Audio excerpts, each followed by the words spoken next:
Salut à tous, c'est Emric de Emric's Timelapse, et voilà, j'ai 26 ans aujourd'hui, 20 juillet, c'est mon anniversaire, et je poste cette vidéo exprès aujourd'hui pour que vous puissiez me souhaiter un bon anniversaire dans les commentaires.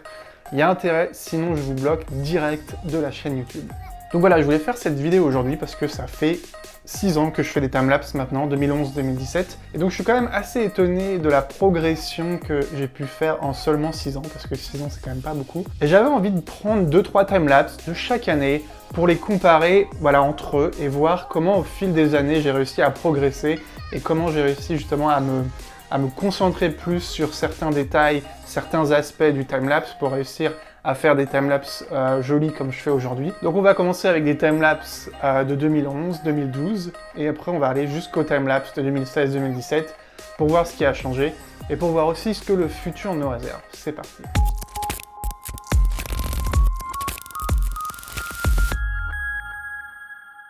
Donc voilà, ça c'est septembre 2011, mon tout premier timelapse que j'avais fait d'Angers. On peut voir que ça a beaucoup changé en 6 ans. C'est un timelapse que j'avais fait avec un petit caméscope, c'est-à-dire qu'il y avait vraiment, j'avais pas fait avec un Canon, c'était pas des photos, c'était directement enregistré dans la caméscope en tant que vidéo. Donc on peut voir que la caméscope, tout était en automatique, ça bouge énormément. Je m'attardais pas énormément sur la composition, on pouvait voir des trucs, on pouvait voir un plan un peu avant où il y avait les plantes et les arbres en premier plan, qui est une erreur de débutant. Voilà, ça bouge énormément. Il y a pas mal de flickering, la composition est pas là. Mais j'avais quand même de bons retours et on peut voir quand même que j'ai fait 51 000 vues en 6 ans, quoi. Donc ça, c'est mon tout premier timelapse. C'est un peu celui-là qui a lancé tout le reste, parce que j'ai eu des retours vraiment positifs sur tous les gens d'Angers. Et donc, ça m'a vraiment motivé à continuer. Oups, on passe à 2012. Donc, j'étais encore à Angers, décembre 2012. J'avais fait une petite vidéo sur Angers pendant les périodes de Noël. Donc, il y avait plus un thème déjà. Il y avait un thème, il y avait plus de couleurs, de nuit. J'avais mon Canon 600D, donc c'était T3i. Là, on peut voir que je contrôle les paramètres un peu plus. Donc, ça a amélioré en un an. J'ai appris pas mal. Ça bouge encore un petit peu, ça bouge pas mal. La composition, c'est pas encore ça, mais le sujet est déjà plus intéressant. Le sujet est beaucoup plus intéressant, ça bouge encore un petit peu. Les couleurs sont un petit peu sombres, elles sont pas très pétantes, j'ai l'impression. En fait, je tournais en JPEG en 2012, je créais ma vidéo avec Timelapse Assembler sur Mac, et je faisais les corrections de couleurs sur la vidéo. Donc voilà, JPEG, puis vidéo, puis correction de couleurs sur la vidéo, c'était pas le top. C'est vraiment très loin, on est très loin du RAW, mais c'est quand même pas dégueulasse. Pour un deuxième timelapse, un an après, c'est quand même pas dégueulasse. Ok, donc mes timelapses 2013-2014, ça a changé parce que j'étais aux États-Unis, j'étais plus en France. Voyons voir ce qu'il y a. Pendant quasiment tout 2013, j'ai pas fait de timelapse, j'en ai commencé à en faire vers août, je crois, il me semble. Et on peut voir que là, c'était un timelapse jour-nuit que j'avais fait, un de mes premiers timelapse jour-nuit. J'avais pris un timelapse de jour, voilà. Et ensuite, j'avais coupé, j'avais attendu que la nuit tombe, et j'avais fait le même timelapse de nuit. Et j'avais fait la transition entre les deux après, sur Premiere ou LR Timelapse. Non, pas sur LR Timelapse, sur After Effects. J'utilisais pas LR Timelapse à l'époque. Et on peut voir que c'était un de mes premiers timelapse. Donc là, un timelapse jour-nuit. Donc on peut voir que les couleurs là, par exemple, c'est très jaune. Il me semble que j'étais encore en train de tourner en JPEG à l'époque et que je faisais pareil. Je créais ma vidéo avec Timelapse Assembler et ensuite je faisais les corrections de couleurs sur Premiere directement sur la vidéo. Donc c'était vraiment pas top. Il y a quoi d'autre? Un autre exemple d'un timelapse jour-nuit fait avec 2 clips différents que j'ai assemblés. Voilà, les couleurs sont pas très belles là, ça devient très sombre à la fin, très rose. Ça, c'est que la première partie. Je crois qu'il doit y avoir la deuxième partie de nuit. Voilà, c'est couleur rose. Je comprends pas pourquoi je fais des trucs aussi roses, quoi. Mais bon, c'est pas horrible non plus. Donc ça, c'était 2013. Voilà, ça, c'est le tout premier timelapse que j'ai fait à Los Angeles, que je vends encore, qui est d'ailleurs un des timelapses qui est sur NBA 2017, 2K17. C'est celui-là qui est dans les Los Angeles Lakers. Donc ça, c'est intéressant, vous voyez. Avec un 600D, j'arrive quand même à avoir des gros clients. Et on peut voir qu'au niveau de la compo, c'est quand même beaucoup mieux. Les paramètres, la luminosité, c'est quand même beaucoup mieux. par rapport à 2012, 2011, 2012. Et qu'on a quand même un timelapse qui devient de plus en plus potable, ça bouge pas, c'est propre. La compo, c'est pas encore ça à 100%, mais c'est quand même beaucoup mieux que 2012. Il y a celui-là que j'ai fait en 2014. Je venais d'avoir le Revolve Slider, et on peut voir que je ne savais pas trop encore comment l'utiliser parce que j'ai rien à mon premier plan. Donc le timelapse bouge, on peut voir de droite à gauche, mais ça se voit pas énormément parce qu'il n'y a rien au premier plan, quoi. Et les couleurs, encore une fois, les couleurs sont pas très belles. La compo, ça passe, mais c'est pas le meilleur point de vue. Là, je veux dire, tout là, c'est très très noir, c'est pas très beau.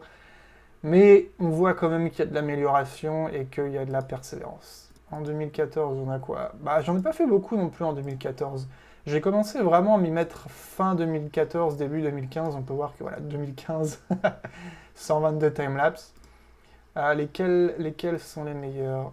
Voilà, 2015, on peut voir que la composition commence à être plus intéressante, que je commence à gérer les réglages de plus en plus. Les corrections de couleurs, c'est pas encore ça, mais bon, c'est pas horrible. Si je regarde celui-là, par exemple, qui a été tourné début 2015, pareil avec un 600D, il est très bien. Je sais plus si j'étais tourné en RAW ou en JPEG à cette époque-là. Il faudrait que je retrouve. J'ai encore les photos, donc il faudrait que je retrouve ça.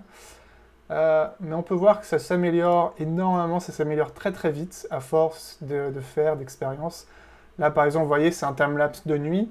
Comparé à celui que je vous ai montré tout à l'heure de 2013, en 1 an et demi, il y a eu des gros progrès au niveau de la compo, de la correction des couleurs et de tout le reste. Donc, ensuite, je peux vous montrer, voilà, on peut voir ici un autre exemple avec des belles couleurs et même un petit slider devant et un compo sujet intéressante. Et on peut voir qu'en 2015, c'était vraiment le tournant dans ma production timelapse. Je peux vous montrer mon premier jour-nuit en fait, que j'avais pas fait avec LR Timelapse. Donc c'est un timelapse jour-nuit que j'ai fait le tournage comme je fais aujourd'hui. Sauf que toutes les transitions, je les ai fait manuellement avec Lightroom, parce que je connaissais pas LR Timelapse à l'époque.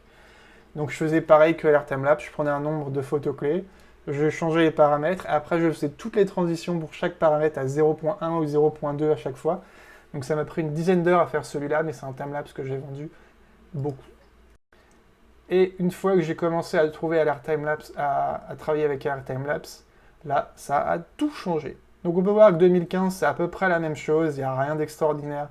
C'est des plans qui sont jolis, des belles couleurs, belles compos, mais il n'y a rien de super exceptionnel. Donc on va passer à 2016. 2016, on peut voir que je m'attardais de mieux en mieux sur... je m'attardais de plus en plus, je veux dire, sur l'intervalle et mon sujet.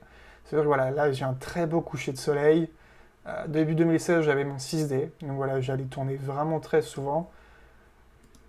Là, on peut voir que je travaillais avec des intervalles assez courts, ça devait être 2 secondes, que la composition devenait assez importante, en plus des paramètres, des réglages. Vous pouvez voir que je retournais au même endroit plusieurs fois pour avoir vraiment plein de sujets différents, plein de timelapse du même endroit avec des trucs différents. Voilà, encore un autre de Santa Monica, un angle un peu différent.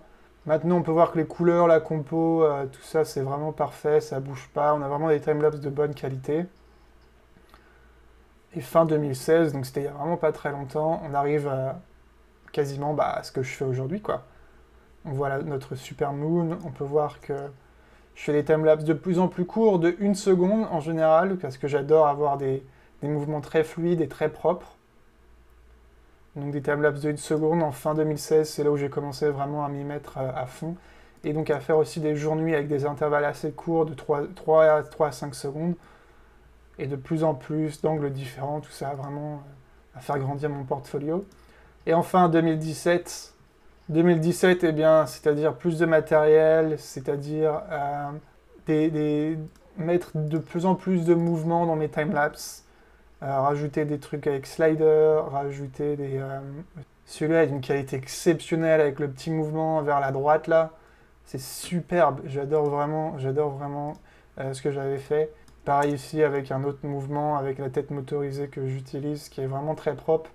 Donc on peut voir que vraiment en 1 an et demi, j'ai changé vraiment de cap. Je suis passé vraiment d'un truc où des timelapses pas trop jolis à un truc vraiment très professionnel pour en vraiment pas longtemps. Donc on peut voir que c'est avec ça que j'utilise Donc oui, forcément, j'ai plus d'équipement, donc ça veut dire meilleur timelapse, mais oui et non. C'est-à-dire que... Attends, je transpire tellement il fait chaud. Ouf, c'est hallucinant.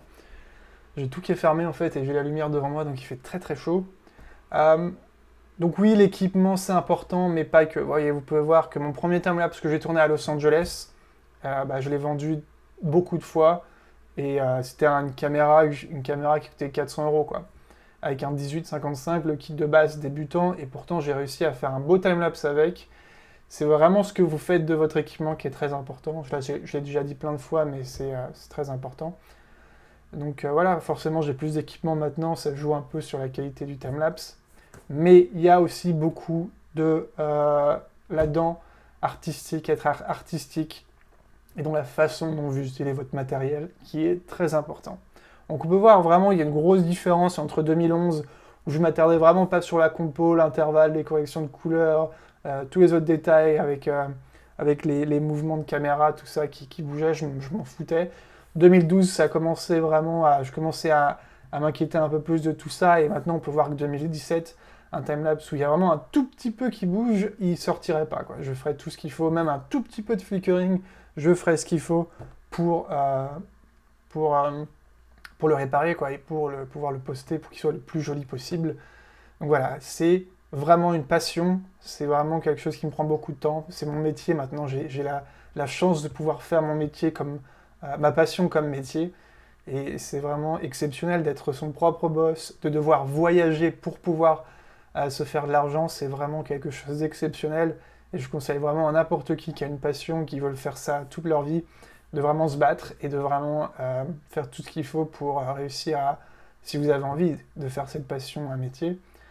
Et voilà, quoi, c'est vraiment les timelapses, 6 ans que j'ai toujours voulu aller plus loin, et je le ressens encore aujourd'hui, j'ai vraiment, vraiment encore envie d'aller plus loin. C'est-à-dire qu'il y a plein de nouveaux trucs que j'ai envie de faire, des drone lapse, des hyperlapse, utiliser beaucoup plus mon slider, peut-être acheter un slider beaucoup plus grand, faire des trucs, j'ai envie de partager voilà, ma passion avec le monde et partager notre monde avec le monde. Et ça passe par les timelapses qui, je trouve, est une technique photographique la plus intéressante. Voilà. J'espère que cette vidéo vous a plu. N'oubliez pas de vous abonner à ma chaîne YouTube si c'est pas fait. Et en attendant, moi, je vous vois dans la prochaine vidéo. Ciao.